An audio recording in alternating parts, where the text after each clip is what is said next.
Hey folks, how's it going? Adam here. Welcome back to another episode of Paint by Minis. And today we are talking Sylvaneth. Sylvaneth have always been up there as one of my more favourite Age of Sigmar factions.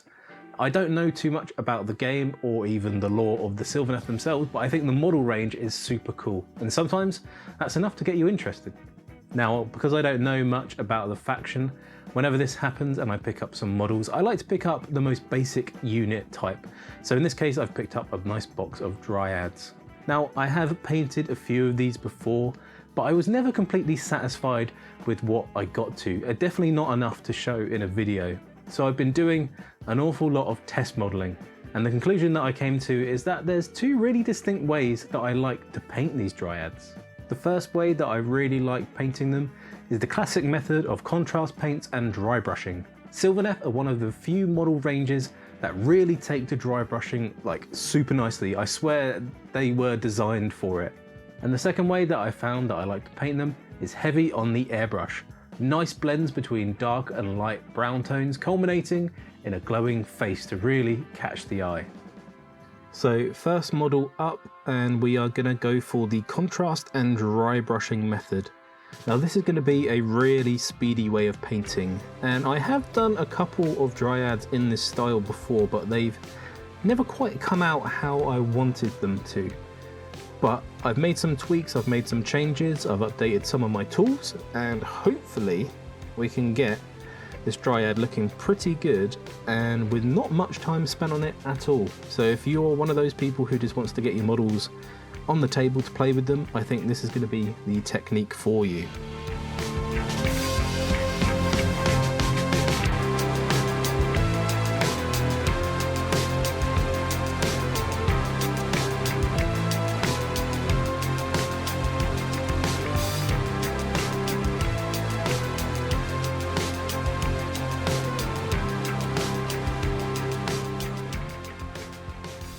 So this is us after one layer of contrast paint. So I just started off with a Wraithbone kind of spray primer.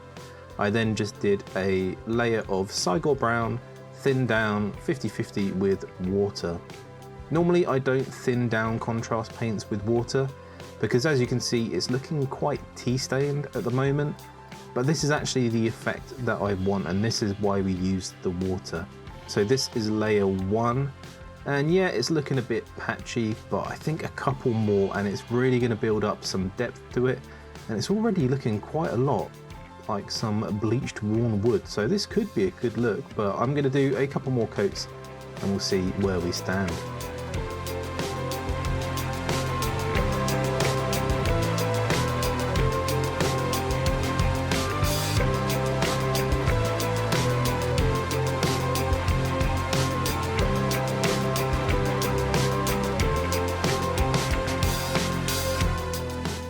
So our contrasting steps are all done, and I ended up only doing 2 coats of the diluted contrast paint.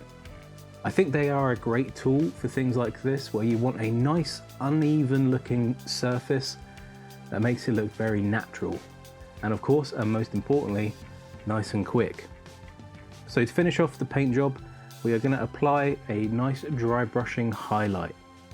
And I mentioned briefly that I picked up a few new tools to help us, and one of them is a new set of dry brushes.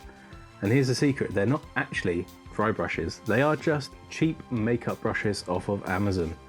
These are perfect for the job. They're a nice soft bristle, they've got a good flex to them, they're not super stiff, and they come in a range of sizes, and all for the price of just one proper dry brush. So cracking on with the dry brushing, I'm first going to highlight the wood. And to do this, I'm going to use one of the larger, softer bristle brushes from the makeup set, and I'm just going to apply a very small amount of paint at a time. With dry brushing, less is more, and you really want to build up the layers slowly. If you go too heavy, it's almost impossible to reverse, so just take your time and go nice and steady.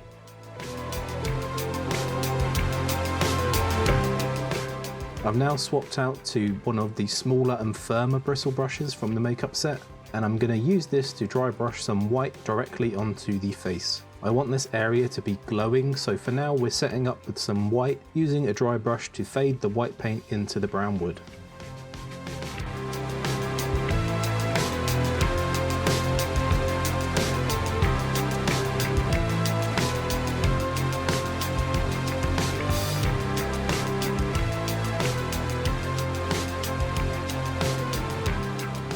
And with that dry brushing step done, we are at the finishing line. There are just a few more details that I want to add to the model to really make it pop. First of all, we need to finish that glowing effect that we started with the white dry brush. And to do that, I'm going to use Athematic Blue contrast paint. It's a really bright, vibrant, spirit spooky blue, and it really goes well contrasting and standing out against that brown wood.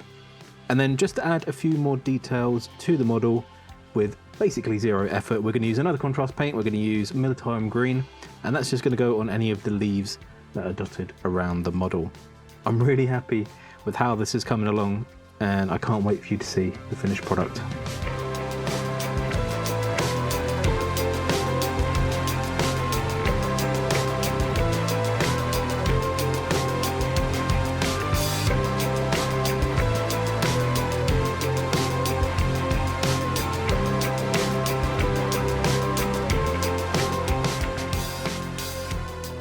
Under an hour's work, this has honestly turned out so much better than I planned. Using the new soft makeup brushes to dry brush the wood has really helped reduce the chalkiness that you sometimes get from dry brushing. And that glow effect on the face really ties this together and kind of elevates just a normal basic paint job. So with the completion of our dry brushing model, it's time we put this down for now and move on to the other way that I want to paint, and that is with an airbrush. Now I've just primed this guy grey. The primer doesn't really matter for this technique because we're going to be laying down all our solid colours over the top with an airbrush. Now I'm not very good when it comes to airbrushing. In fact, I'm quite the novice. I usually just rely on the airbrush for varnishing or doing some basic highlights or even just zenithal stuff. But I want to get better, so I'm going to do all of the main base coating with the airbrush, and we're going to be picking out different areas with different colours. So it'll be a little bit of a test of my dexterity with the airbrush, but hopefully not something I can't handle. So let's crack on.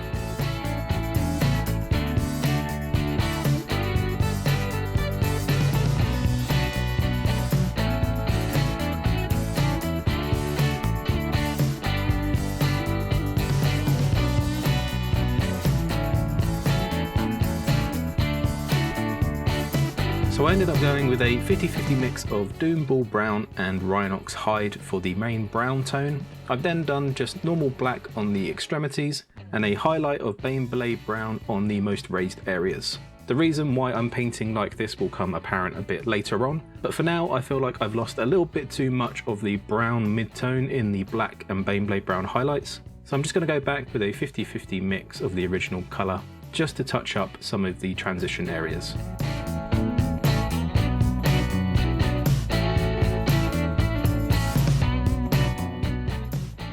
So same with the dry brushing model, I wanted a glowing face, so I've gone ahead and masked off the area around the face just with some blue tack, nice quick and simple, and then I've gone in with a white ink and just sprayed it on the face to create that glow.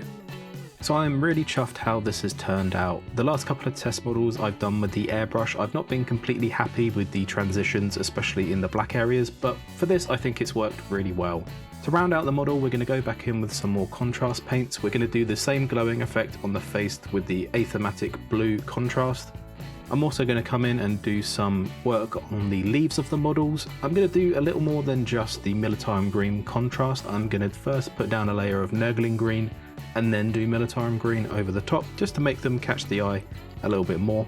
And lastly, I'm going to do some wood grain texturing on the highest highlight parts with some more Bane Blade Brown. Let's get cracking.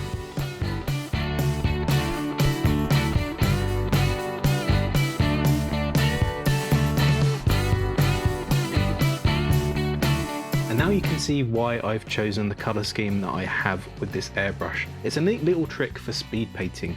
By painting black on the extremities of the model and then focusing our highlights on selected areas, we've effectively cut down drastically on the areas that we need to go back in with the wood grain effect.